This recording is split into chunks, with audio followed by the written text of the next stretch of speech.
I'm Josh Cooperman, and this is Convo by Design. And today on the show, you are going to hear from someone with whom you are probably already familiar. You know her product because you hear about it during the show, and I thought it was time for you to really hear from the creative behind it. This is an amazing, wonderful person and creative visionary behind the lifestyle brand Moya Living. This is Moya O'Neill.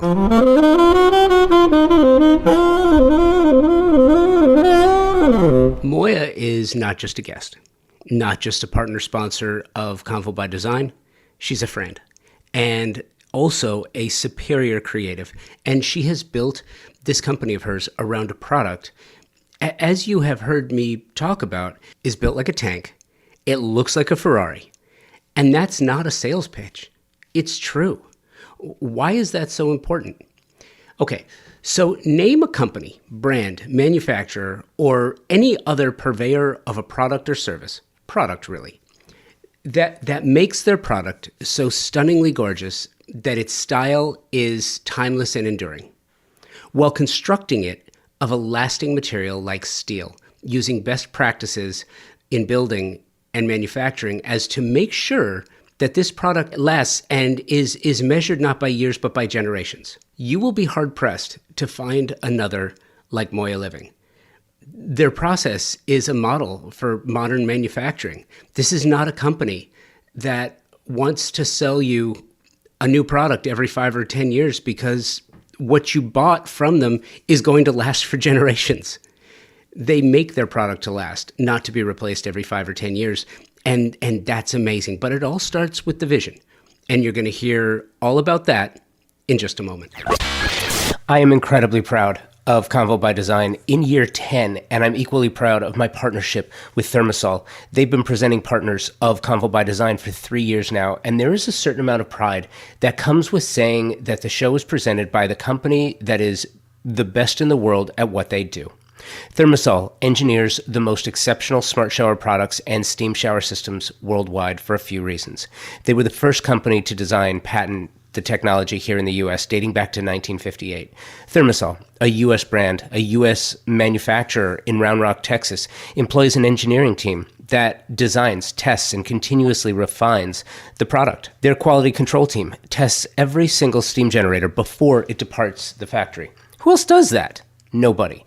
I have had the pleasure of working with some world-class designers and architects who tell me, and you probably know this, that the idea of luxury has changed and continues to change, especially when clients want a spa-like bathroom. Steam is mandatory, or it's just not considered a luxury space. And if you want to add steam, you have one true option. It's Thermosol. And now, Thermosol, the industry leader in steam, bath equipment, and technology since 1958, is enhancing their already stellar family of products with new indoor and outdoor luxury saunas. Available in 3 design configurations, each sauna is handcrafted from clear Western red cedar or Nordic spruce, inspired by the brilliance of Northern European sauna technology and design. A luxury bathroom isn't luxury without steam. If you want luxury, you have one option. It's Thermosol. Check them out at thermosol.com and at Thermosol on the socials. So this is a long overdue conversation, Moya. This is long overdue. The last time you and I spoke on the show was for Desert Oasis. And I loved that project. Palm Springs, it was beautiful. We got to see a little bit of Moya Living, which was remarkable in that space. But I'm so thankful for this opportunity so that we could dive a little deeper, because I love your story. You know, I love your company and the product that you make. If we could just back up a second, starting with Genie Scientific and the whole background and the whole backstory for Moya Living. How did it start and how did you wind up here? I always say we're attracted to what we're attracted to. So I had gone to school for interior design. I ended up going into sales. As a young woman, I needed some money. So I asked my dad to help me out. And he said I could sell some instrumentation that he sold. I sold them all like in 30 days. So then he said, you better come work for us. And the last thing I wanted to do is work with my dad and my brother. That was over 3 decades ago. we started by selling all the peripheral stuff for the laboratories, but we started selling the reconditioned metal cabinets because all the labs are made out of steel. And we would pick up miles of casework and stock it, and then we would just put it back together like a puzzle. And then that grew my love for metal cabinetry, that it just lasts forever. I mean, you can pick up a cabinet that's 50 years old and refurbish it, and it looks like new. So it's kind of like what happens kind of makes you go that way too. Like we couldn't find any more furniture. We were getting so big, we couldn't find used furniture. So then we started making furniture. And then I had always been interested in art, but I was always doing things outside of Genie Scientific, doing crazy stuff anyway, some art projects and sawdust festivals and stuff like that. And all of a sudden I just had an aha moment. I'm like, I own a company that makes things. Why don't I just make something? So I started slowly making things for friends or clients that I knew really well, their offices. And then it just kind of morphed from there. It's just been, but I do truly think you just kind of are attracted to what you're attracted to. If I went to interior design school to design restaurant kitchens was my initial thought, which I had totally forgotten until about 5 years ago. And then here I am making kitchens. It's kind of weird how life turns out. So what I say is pay attention. Right. I guess I fell asleep for 30 years or no, for about 20 years, but yeah. But let's back up for a second, because I think it's important not to gloss over this point here, because we're talking about steel, powder coated steel cabinetry that is absolutely beautiful. And you have this quote that you use, and I love it. And I hope I don't mess it up, but it's built like a tank and looks like a Ferrari. Right. And I love that, primarily because it's true. And that's the thing, going back to your experience with Genie Scientific, this is cabinetry made for laboratories, made for a scientific environment, harsh environment. You know, I mean, chemicals. They kick stuff with their foot, and I mean, it's crazy. They're loaded up with so much stuff, and the drawers are filled with so much stuff. So, yes. And when we began, we started up doing mostly environmental labs and startup labs, and then now our clientele includes our number one client is Tesla, Apple, and SpaceX. So I mean, we've really grown in that regard too. But we take that same, I like to say, Yankee ingenuity of what we do, how we do it, and put that with Moya Living. So I think it makes us a little different that we have project managers and the way we do things. We're not for the residential industry. Everybody always asks me, am I crazy? You're going from commercial to residential? Usually everybody wants to go from residential to commercial, but it's been really a joy. Well, and it's interesting too, because I've heard you address this. People are like, oh, I don't want steel. And that's the thing. Isn't it funny? It's like every product in design, you have to overcome certain obstacles because there's one person with a certain aesthetic or one person with a certain design philosophy. And at the end of the day, when you have a product company, you are manufacturing a product. If you're successful, that can be utilized in so many different ways. And I think that that's what's so extraordinary about the manner in which you started Moya Living, the roots starting from a company that built this bulletproof, literally stainless, and steel cabinetry for one environment. And then you take your designer's eye and your creator's vision, and you've created this company that has so many different elements to it. How much fun was that for you when you finally gave yourself creative license to take this one product with one singular purpose and sort of recreate it for the design community? It's honestly been one of the best things that's ever happened to me in my life. I mean, I finally feel like I am doing what I was meant to be doing. It's a little bit like I always tell you, Josh, it's like swimming upstream a little bit, like with people like, oh, I don't know. I don't have a modern house. It's not perfect enough. I mean, it can go in any house. But that's my tale to tell and my sales job to do. But it's been, I mean, I am, at retirement age and all my friends are retired and I'm just going full speed and having the time of my life. I mean, it's literally just like I'm having the best time and my colleagues are the best and my clients are the best. And it's just not BS. I mean, doing Apple, SpaceX, Tesla, that's really, really, really fun. And it feels really good, but it's very, very, very different than the complexities of the design world and making something for someone's home that means so much to them. It has been my experience. It's really interesting. It has been my experience in talking with so many creatives, so many designers, and so many architects, that as rapidly as the market is changing, especially since 2020, as rapidly as it's changing, there's an apprehension to go to different products or different companies or different things, because there's a learning curve required for each. And one of the things that I have found with Convo by Design, now doing this for 10 years, is this is almost like an audio visual lookbook where, someone like you who has a very specific, unique company can explain the product and explain why it makes so much sense. And that's why I bring up, the fact that some will say, well, I don't want stainless. You've said that, and it's really interesting, but they don't look like steel. Right. And because it's powder coated, and then the obstacles you have are, well, what about the cost? And what about this? And what about that? Tell me if I'm wrong here, right? Just, and let's dive deep into this. You can specify any countertop material you did before. The strength of the joints and slides are industrial strength for the most part. The color palette is limitless. So explain this to me, where you get, is it just an education process? Is that the hang up? Well, I think going back to your first statement, I even do it with my other company and my company today. We get in patterns, trusted patterns of buying things from the same people. We trust them. We know how much we're going to make. We know they're going to show up on time, and switching over to a new vendor is a pretty big deal. So typically we get our jobs because it's driven by either a designer or architect, or the homeowner is just in love with it.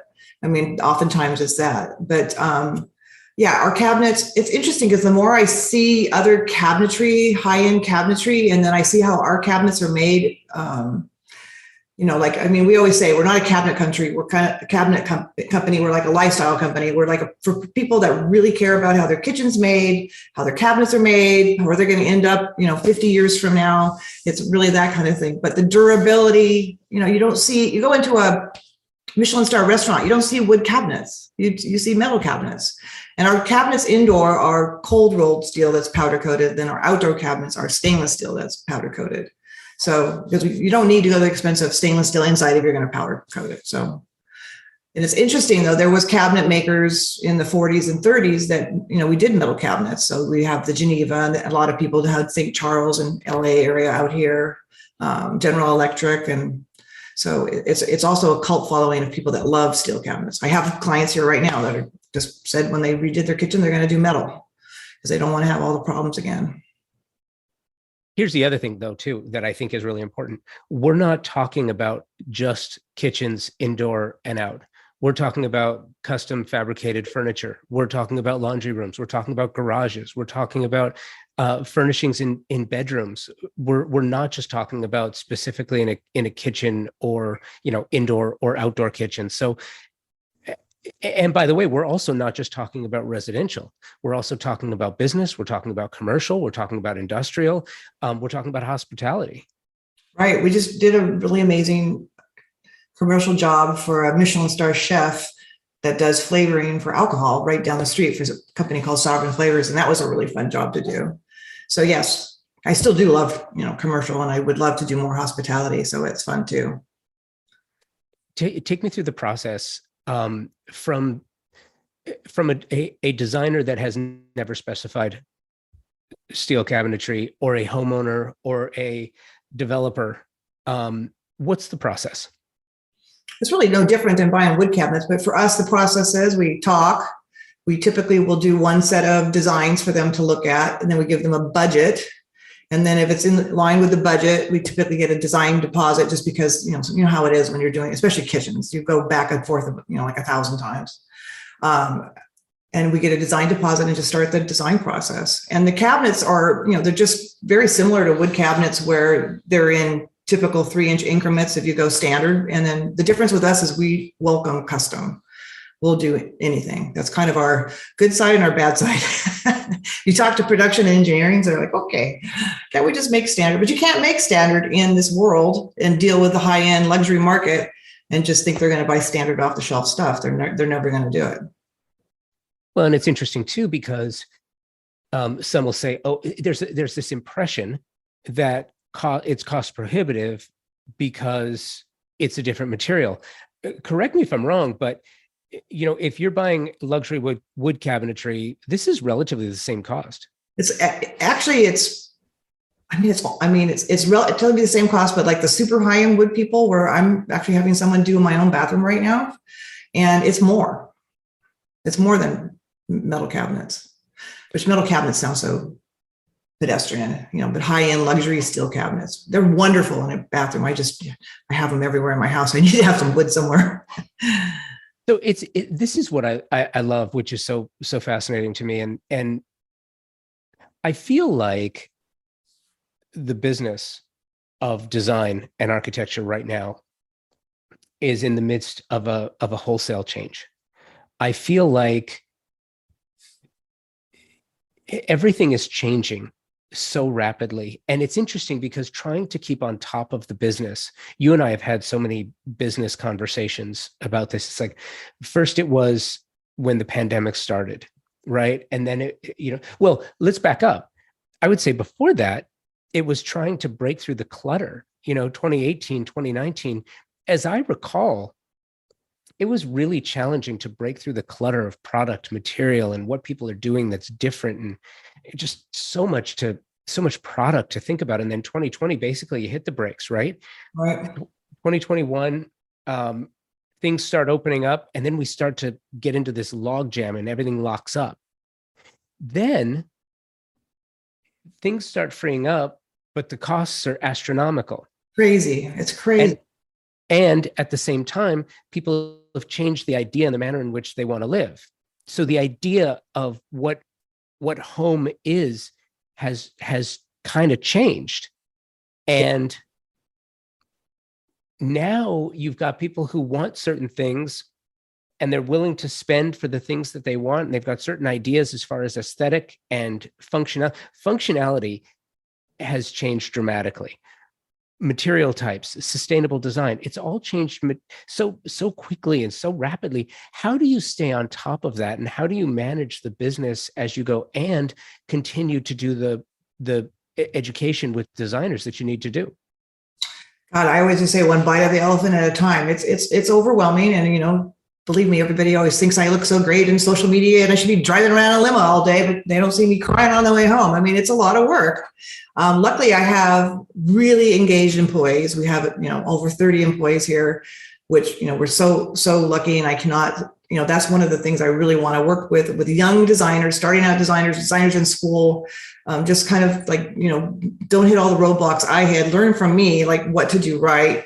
One of the things for learning new things, I mean, I read, I listen to podcasts, I do all that stuff, but in a way also I go with my gut and I trust the designers because we tend to deal with very high-end designers. So, I'm not into trends at all, which I've said that before. I mean, I want things for myself in my house. I buy things that I'll like 30 years later. I mean, that's just kind of my rule. I don't go for modern farmhouse I'll do it if that's what someone wants, and I think it looks nice, but I just go for what is more timeless. And that's what I feel like these cabinets are. I don't know if I'm answering your question, but I mean, I'm continually always learning. I'm in my group of estate partners, Orange County, which we learn so much from each other. I was in a business group for many, many years, and my president is still in that group. So he brings everything back once a month, and then we download all that stuff. So we just try to stay on top of everything. I mean, just staying on top of business and profit margins and paying employees is like a full-time job in itself, let alone just having the fun of designing things, getting things made. Here's what's interesting too. So you have your custom showroom fabrication, and you've got your entire ecosystem in Orange County, California, where everything is designed and manufactured. How did that help you during the last couple of years? Yeah, obviously it helped a little bit when everyone's buying, the high end tends to buy German and Italian kitchens. So instead of waiting 24 weeks for a part, they could order my cabinets and have them. And if something went wrong, and of course something always goes a little bit wrong, they could have the next part made the next day. They don't have to wait another 24 weeks for it. So I think, with the builders and the architects and the designers, that's the part that we really fit the mold for, because there's not that many manufacturers in California anymore. There are, custom wood manufacturers, but it's getting harder and harder. So I think it really did help during COVID. I'm so tired about talking about COVID and how it affected us, but it's been good. I mean, and we've had the last 2 years have been banner years, like crazy years. But what's really interesting is, and I picked up on, talking about COVID and talking about the pandemic. What's really interesting is I kind of feel like the moment we stop talking about it and we stop, because I'm sick of it too, but the moment we stop talking about it and the moment we stop thinking about what caused certain changes in our thinking and our actions, we open ourselves up to that kind of thing again. I kind of feel like, and tell me, once something happens, the chances of it happening again are exponentially greater. Yeah, you're right. I meant, like, when we laugh on different panels and stuff, and they ask you, how did it affect your business? I mean, Yeah. Over and over. And please, can we have another question? Because now I have way more concerns than that it seems like that no one even talks about. Like I've talked to you before about, how are we going to get these artisans to make all this stuff 10 years from now? Who are they? Where are we going to find them? I mean, those are the things that keep me awake at night, thinking about, trade schools and all that kind of stuff, that we don't have that. So that is absolutely true. And it's really interesting. And, that I'm in Tulsa, and, one of the interesting things, and to your point,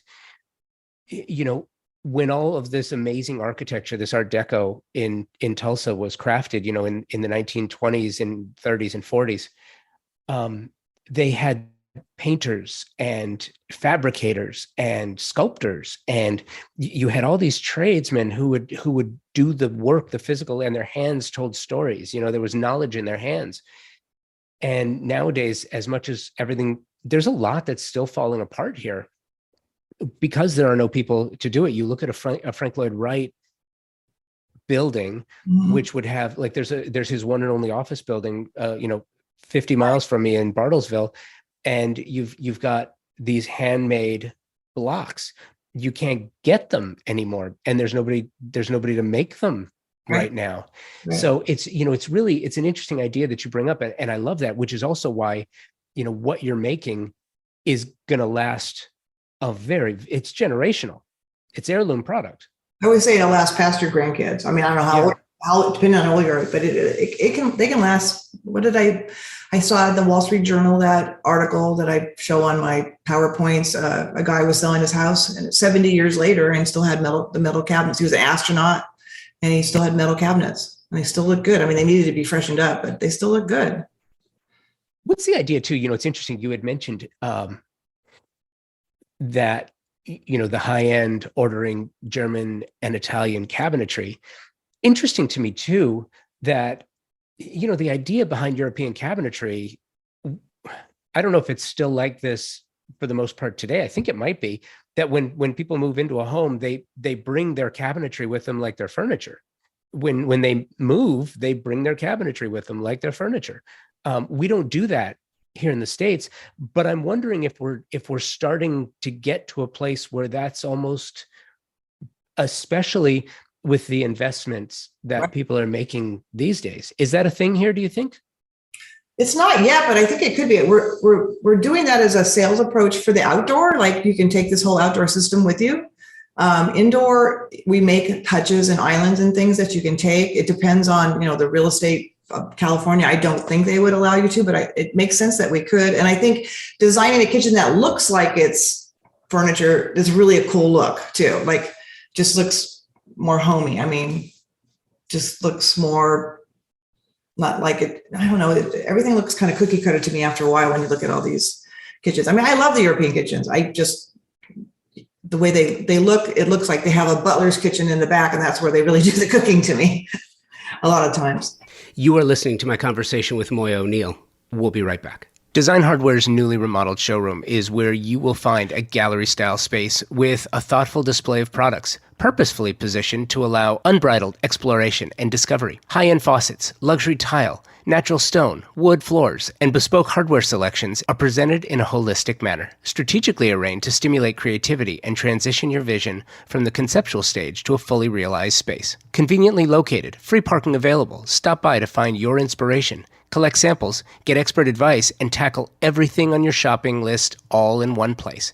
Visit them online at designhardware.com or in the real world, 6053 West 3rd Street in Los Angeles. The Institute of Classical Architecture and Art Southern California chapter is a forum for professionals in the industry and enthusiasts to come together, share their love, and show their commitment to the timeless principles of beauty, proportion, and observation that are embodied in classicism. Their members include renowned architects, designers, landscape architects, builders, students, artists, and creatives from every walk of life. It's a wonderful organization designed to celebrate the unique regional identity of Southern California and help develop the careers of the like-minded. If you're interested in joining or would like to learn more about sponsorship and support for the ICAA Southern California chapter, please email me, convobydesign@outlook.com. Well, it's interesting too, because the lines are blurring. And, it's funny too, because, when you live in one place for a long time, I live in Southern California, SoCal's home to me, but when you live in one place for a long time, you kind of get this myopic view that everything else is the way that you have it. And it's really, really interesting. This idea of multiple kitchens is not just a Southern California thing anymore. The idea of multiple kitchens really does change dramatically where you go and who is living there and who's using it. You'll have Asian kitchens where you'll have a main kitchen for show, and then you'll have a working kitchen for all of the splatter. You'll have steel on the backsplash all the way up to the ceiling. You'll have industrial fans to get, for the hot oil and odors, and you'll have a kosher kitchen, which is just an expanded space with two of everything. So it has to be much larger. You'll have other kitchens where you'll have a scullery, you'll have a butler's pantry and a butler's, prep station.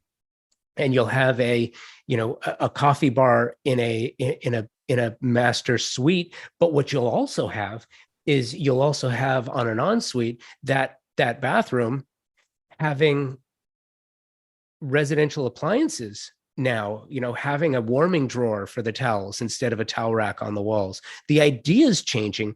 And with that, it just feels to me like your product, your company is right in the sweet spot of where everything is going right now. I sure hope so. I think so. And I think we built the showroom because, when we keep saying steel and metal, until people come, I had a group of students come through and they were like all saying the same thing. This is not what I expected. I'm like, well, what were you expecting? They expected to feel like a file cabinet or something, or a Budweiser can. And it doesn't, you really can't even tell it's metal until you touch it and knock it and feel it. But it looks almost like lacquer, or it could look like anything. But it's very interesting. I've seen some other projects of yours too, and we'll show a couple of them here on the video, and you can find those on Instagram. It doesn't feel like steel, it doesn't look like steel, but it performs like steel. Right. And the nice part, like for a bathroom and a laundry room and all your kitchens and stuff, the way it wipes out with steel inside, it just feels so lovely. It's just, and I shared with you years ago, like 25 years ago, if you told me I'd have metal kitchens in both my houses, I would have said crazy. But now I can't imagine it not having it. It's just wonderful. But it's so what's changing for you? How, considering, and back to the pandemic, not the one that we just had, but the Spanish flu, in 1920 and 1921. That's where, let's not forget that the Spanish flu in the US has pretty much led to many of the changes that you have in modern residential bathrooms. Prior to that, did we wash our hands with soap and water until like the 20s or something? I think it was something like that. Crazy. Well, and also you didn't have finished, you had like porous wood Yeah. in bathrooms, and talk about collecting bacteria. And that's part of what changed, subway tile for residential use. That's when that started. Right. And I look, neither of us were there at the time, but I'm going to try to imagine that someone would say, well, listen, I don't want my bathroom or kitchen to look like a subway station. This is how old I am. My grandma actually worked and helped people during the Spanish flu. My mother always reminds me of that. Really? Isn't that crazy? It is, but when you think about it, I mean, look, it was long ago, but it wasn't that long ago. No. It was still, modern era, and especially in residential and commercial and industrial and hospitality, in design, those kinds of things that happened then are still in use today. And it's funny because people will say, well, I'm tired of subway tile. You may be tired of it. You can say that, but look how many people still use it, and they use it because they like it. It's the same idea. Like, one thing that really irritates me. What? I'm dying to know. What's that? Dying to know. Well, you and I have talked about this before to some degree, is the lists, like every year, especially around this time, like, oh yeah, the color of the year, the color of the year, and the 10 things you need to know about ins and outs for 2023 in design. And by the way, it's really funny, on every single list that I've seen that everyone's pushing, many are pushing out during the holidays, the white kitchen. Oh yeah, right. Is on that. The white kitchen is, that's the target du jour, right? That's the one that everyone's gonna Good luck with that one. Good luck with that. But the reason why is because people like white kitchens. It's clean. Not everyone. It's clean. It's clean. I totally get it. My kitchen's black and white. I mean, I get it. Yeah. And the reason for that is because it is clean, and it's a clean look. Not every design style is for everyone. Living in Manhattan Beach for as long as I did, watching, in the 90s, it was that Mediterranean look, and then everyone had to have that Mediterranean look, right? And then in the 2010s and teens, this idea of this Cape Cod mod sort of took hold, where everything that went down, then when they built it back up, it was a Cape Cod-ish looking structure that was white and blue. No Blue. Little blue, but no other real anything to speak of. And that same idea where you take the lawn out, and you take all of for water purposes, and you just xeriscape it, and you put in the decomposed granite and a couple of things here and there. Just, you can't say that that's going to go away, because it's been around for a long time and some people still like it. But that being said, I think it's a very dangerous practice to tell anyone what's going out, save for, harvest gold and avocado. If we want to go back to the 70s, that's fine. Right. Aside from that, avocado's back with a vengeance right now. It is, right? It's yellow. Yellow is all shades of yellow. Maybe not the harvest gold quite. I don't know. Maybe you've seen it. I haven't seen that one exactly, but different shades of yellow are big right now. I think because they're happy colors, and I think we all want to be happy right now. I think that's a great point. So how does that inform your ideas about the design that you sort of institute as the ethos for Moya Living, and the color palette that you have, but also the fact that you can customize for whatever anyone else might want? I mean, again, I just kind of go with my gut on this, because I might not have a lot of talent, but I kind of have good taste, I think. So I'm just coming out with a new color. I don't know what to name it yet, but it's going to be kind of a watermelon color for outdoor. And it's because the yellow, we call it dandy, like a dandelion, is just, people are loving it. So I just wanted to do a different shade. So it's kind of like a watermelon color. I'm thinking about naming it flamingo, or you can maybe help me come up with a name, but I just kind of come up with it. I just see it, and also I got to have that color. But also the clients, they just dictate, and then I learn something from them, and then I incorporate that color. When it's funny, because I've seen you working directly with designers, and one of the things that I've just been fascinated by is I don't feel like the industry necessarily does the greatest job educating designers on product. And I think that because of that, designers have gotten to the point where they're so busy. It's like, send me a sample kit, send me a sample and I'll figure it out. I have seen you working directly with designers. And I can't help but get the idea that that's your element. You just really seem to enjoy that. I love it. I really do love it. And there's so many amazing designers, especially just, we interviewed a couple the other day. They're fantastic. And they're all completely different. That's what's so exciting about them too. And I love what they all do. They all have different genres. And we can sell to any genre. That's the thing too. I think I get a little pigeonholed sometimes because I think Moya, color, yeah, but it doesn't have to be crazy color. It can be a muted, aubergine and a white or, beige, I don't care. Just as long as we make it pretty. Well, and by the way, I'm glad that you brought that up. I appreciate that, because if you want to hear, you and I did something really special. I recorded you interviewing 3 designers, and Uma Suleiman, it was Jen Sampson, and it was Laura Brophy. Right. It was great. And it was great. And I made an episode out of that. And by the way, one of the things that just makes me so happy is turning over the mic to someone like you and letting you just be you. It was so great.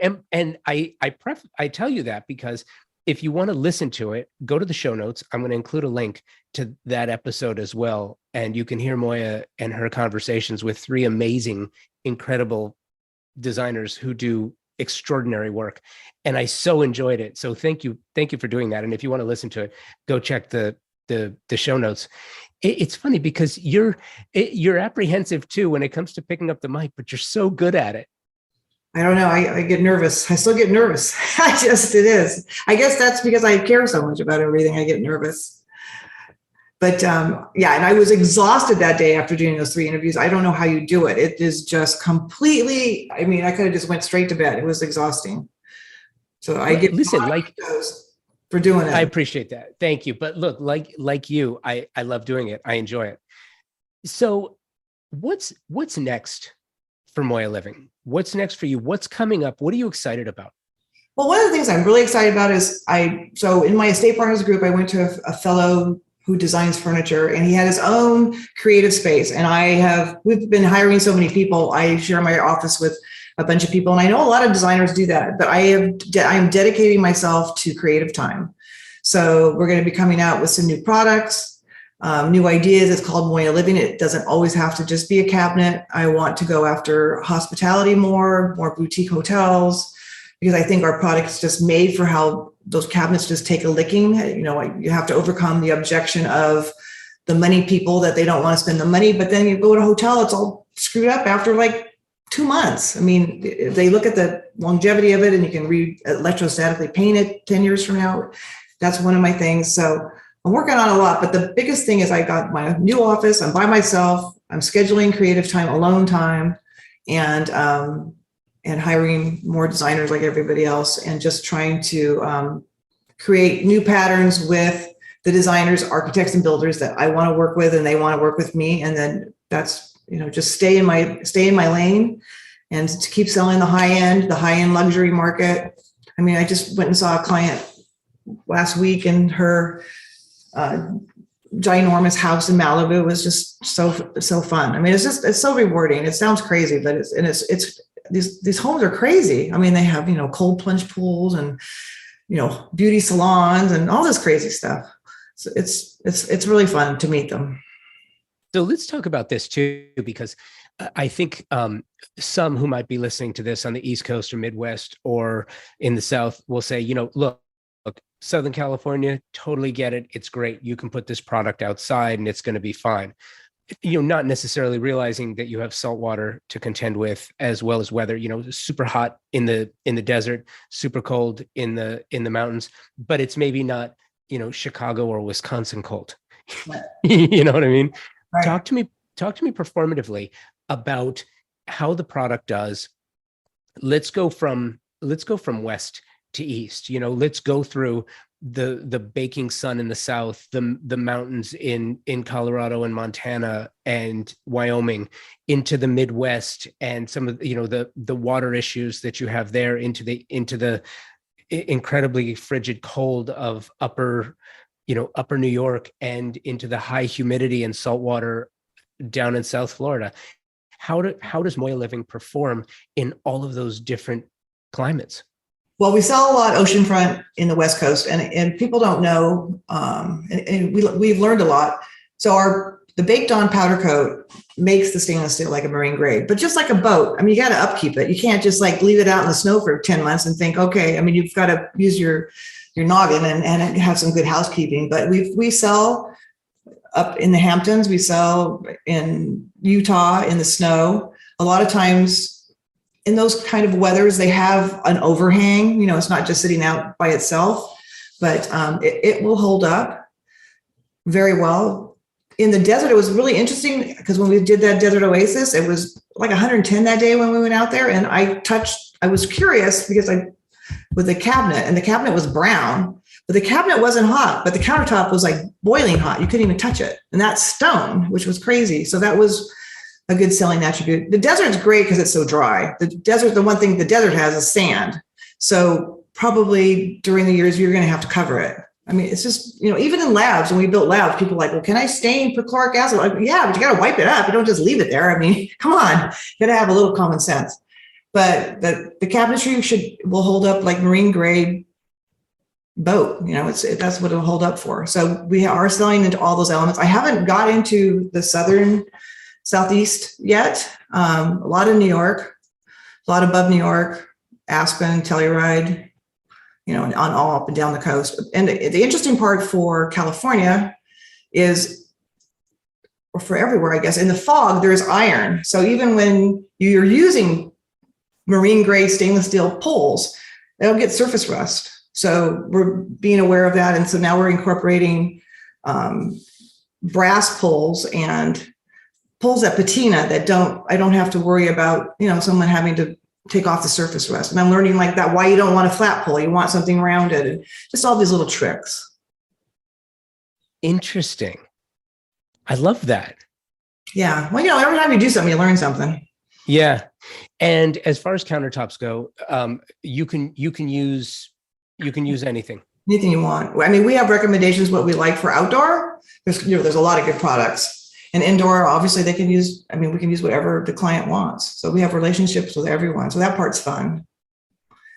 I love the synthetic stone. I love natural stone. It's for outdoor. There's all kinds of, there's Lapitech, there's Decton, there's Siles. No, Siles stone's not outdoor, but there's porcelain. There's all kinds of stuff.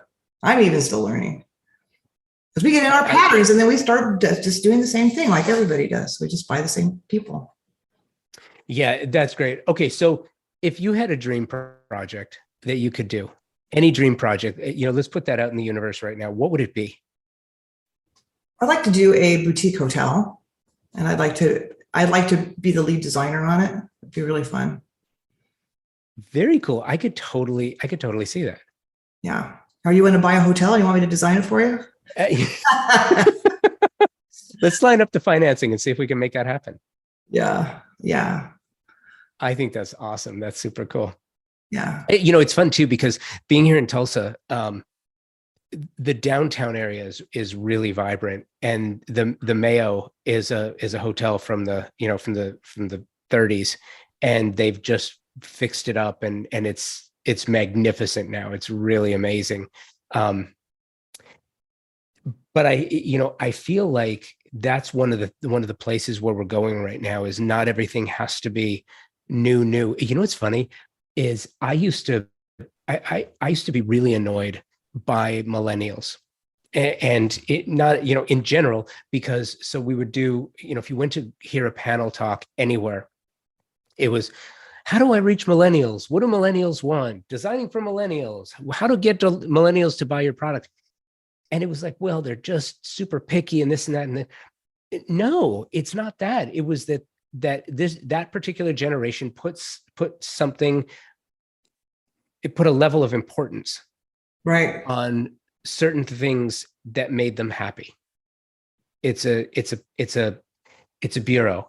It's a pair of sneakers. It's a watch. You grew up with Target and IKEA and all that stuff. They grew up with all that stuff that falls apart, where we kind of grew up with, maybe it's maple, but it was, you know, it lasted forever. But, you know, we didn't grow up with that stuff. I mean, I didn't. Yeah.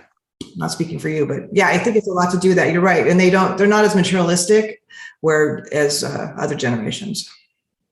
Yeah. And so this idea that it's like, I don't have to have everything super luxe, but I'll have that one thing, and then I'll surround everything else with things that make me happy and things that I enjoy, or things that complement that one piece.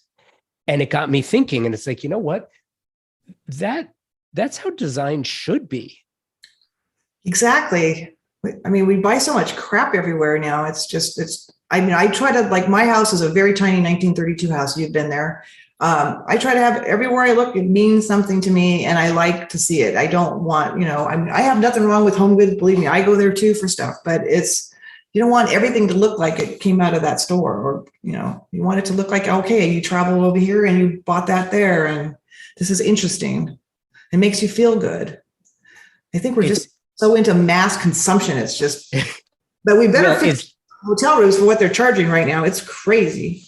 It is crazy. And it's funny too, because something you just said reminded me, a mutual friend of ours, Patrick Dragonette, said, at one point when he and I were talking, I met him when he was doing Waddle's Mansion. It was a show house, and he did this space. And I said to him something about his space and being highly eclectic. And he just looked at me, stopped me. Apparently he hates the word eclectic. I guess so. He'll let you know he hates it. He replaced it with collected. And I was like, oh, come on, same thing. He's like, no, not the same thing.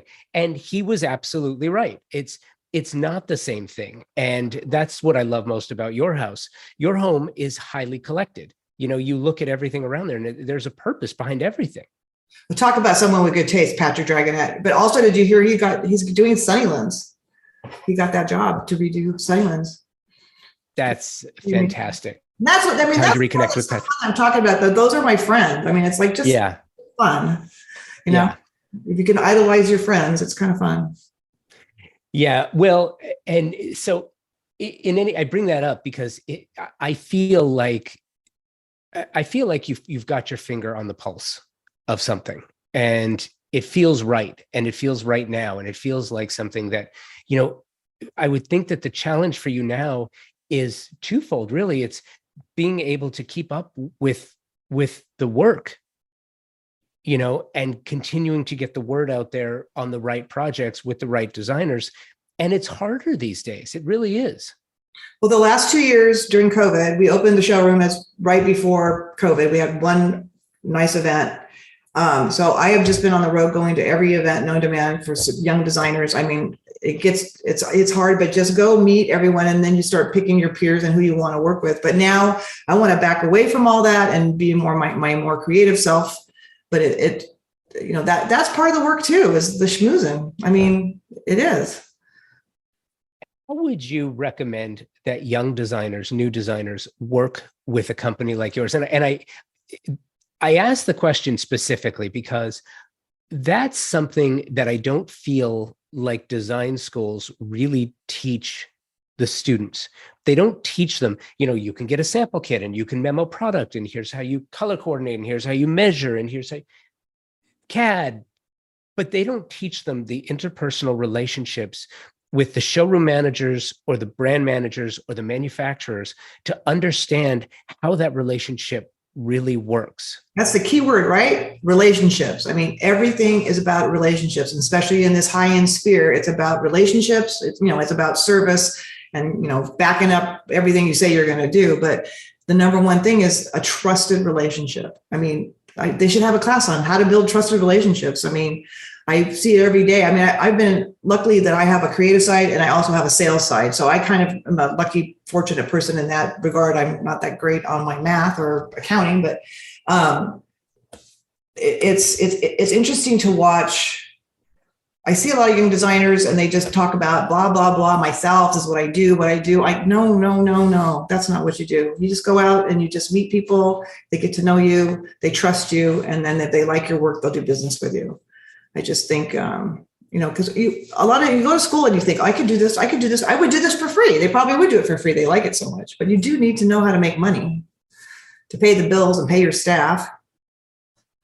So that's the kind of stuff I want to get involved in more, teaching that kind of stuff with younger designers and students.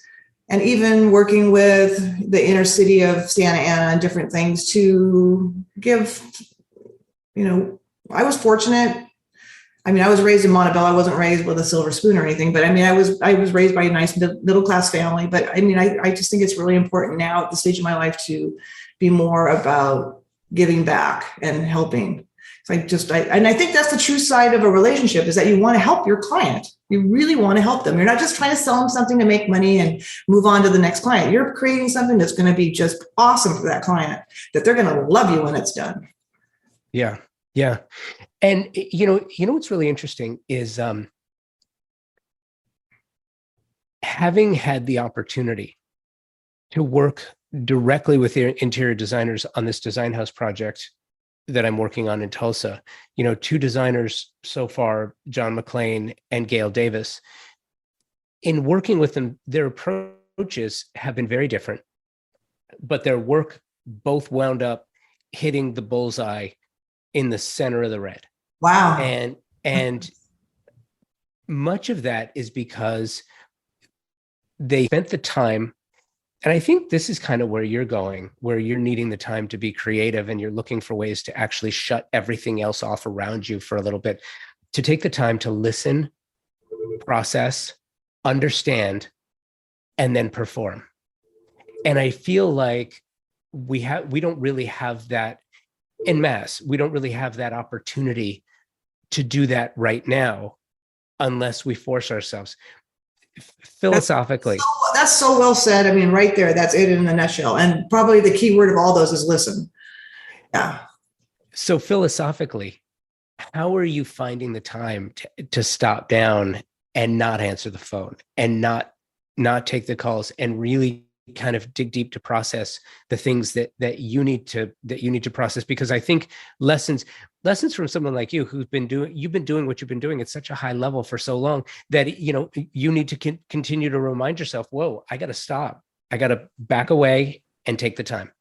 I mean, I did all the sales for Genie Scientific for all these years and built this company up to what it is today, and now I don't do anything with Genie Scientific. But really, it kind of happened by happenstance. Because, when you're an entrepreneur, you're a control freak. Let's just face facts. You're a control freak. You want to do everything. No one can do anything as good as you. And no one ever will probably do anything as good as you. I mean, there will be people that do things better, but a lot of times no one can do it the way you want to do it except you. But if you don't learn to delegate, you will die.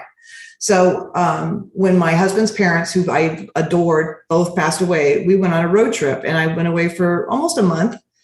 And I didn't have cell service. And I really learned that the team could take care of everything. It sounds so dumb at this late stage in life to say that, but now I just try to kind of stay away in a way and let them get out of their way and let them do their jobs. And then when the big picture of stuff comes up, they ask me, but I trust them to do their job. So, I mean, delegating is so easy to say. It's so hard to do, but that's been really the biggest game changer for me in the last 7 years.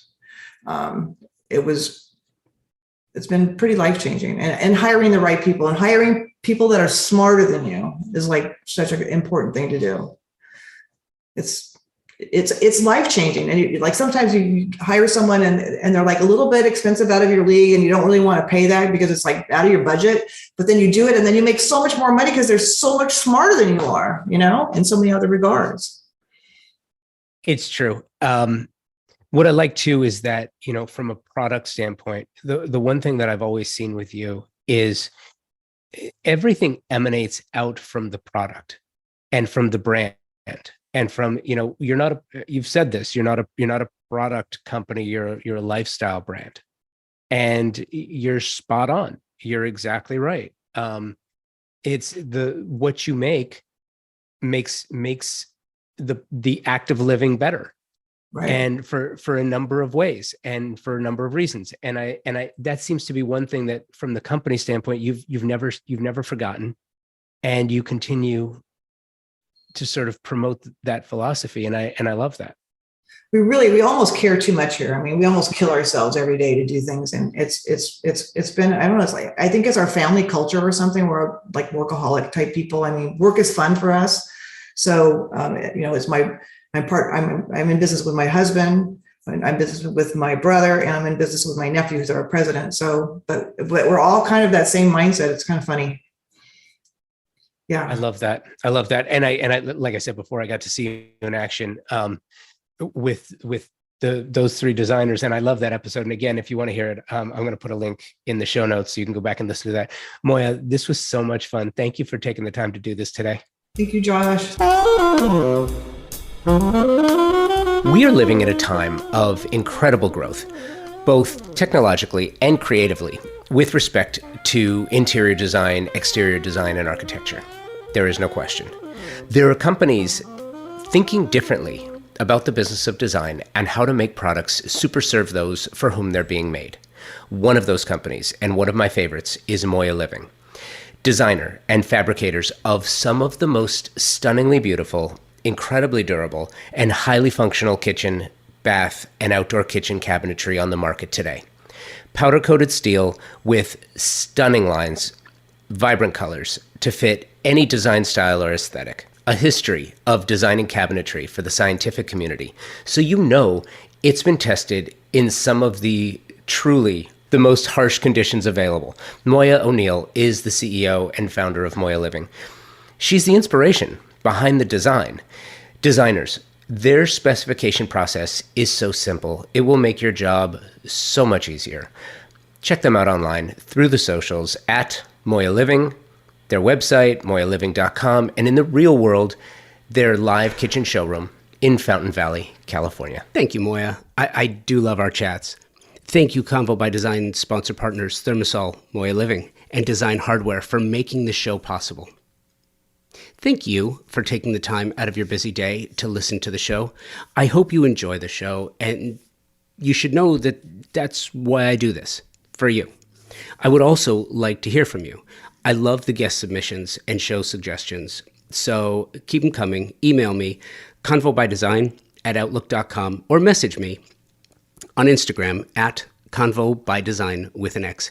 Remember why you do what you do and for whom you do it. Let that be the guiding principle that drives you to push the boundaries, and let's keep moving our industry forward. Okay? Be well. And until next week, take today first.